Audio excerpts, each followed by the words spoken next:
Just reading out some excerpts from a book here that I'm reading. About creating an angelical book or a book with sigils. Make a small book containing the prayers for all operations, the names of the angels in the form of litanies, the seals and characters. The which being done, thou shalt consecrate the same unto God and unto the pure spirits. And then we have the prayers that are within. Like I did this book last year, since I consecrated and called upon each angel so I could have a book to show. And it was created specifically so I can show the book. And there's the license to depart. And here is for the Angelical prayer for nativity. I will try to take photos of my prayers here. And they are signed as well. And these books are living things instead of statues. The celestial power is in this world with these sigils and the psalms. So this book is sacred in my eyes. And the same goes when I create these small tables or I draw something on a paper and it's consecrated. When I consecrate it, it becomes sacred. And consecration is also by prayer. And then it is a sacred object that contains celestial power in this earthly realm. And that's why you don't need to charge them. So there is a difference between celestial spirit and those beneath the sun or sublunar spirits. And and then I also have the thing that when I call and create these sigils and write the names of the angels, they are also getting etched into my body within my soul as well. So they are like in my aura or within my soul as names there. For each time I call it, the etching becomes stronger within my body. And that's how I think that within is. So it's like a map filled with the names of the angels I called. And there's no need to banish an angel. Once you get to clearance that it is an angel, you don't do banishing rituals after angel. I let them come and go as they wish. But I had a lot of things, especially in the beginnings, when something felt icky. So that's why you practice like the lesser banishing ritual of the pentagram. So you learn how to banish, and whenever it isn't feeling good, you banish. But otherwise, if it's a big ritual, I do a banishing, and then I do the invocation, and that's it when I call upon the angels. And the banishing before my invoking or calling upon the angels is just that to create sacred space for the angels. It has nothing to do so much with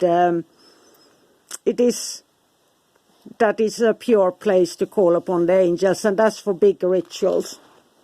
I don't do banishing in daily life. I just do my sunrise ritual and my Kabbalistic cross and so on.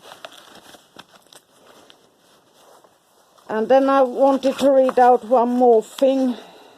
Let's see.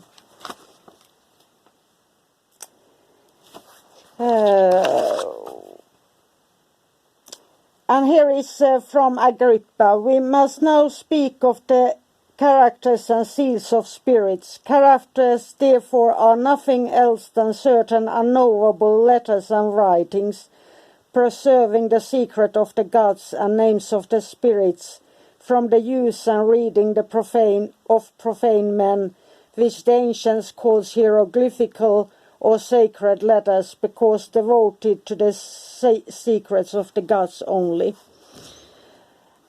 And then there is that, and the sigil of any entity like an angel is like a legally binding signature, and anything that bears the sigil claims to be the property or under the protection of that entity. So it is not to take lightly. You should think that when you are creating an angelical book, you're also creating it within your soul and within your life and so on.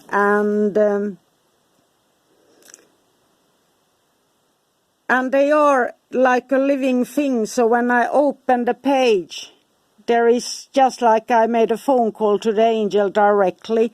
And the more you use the book, let's say, I had this old book I used for, was it 40 years, and now I got this new one that I use daily since the old one is falling apart. So it gets more power each time I open it, every time I do something. Read to you about it. It is alive, and I will try to post prayers on the community tab, the old prayers from the grimoires.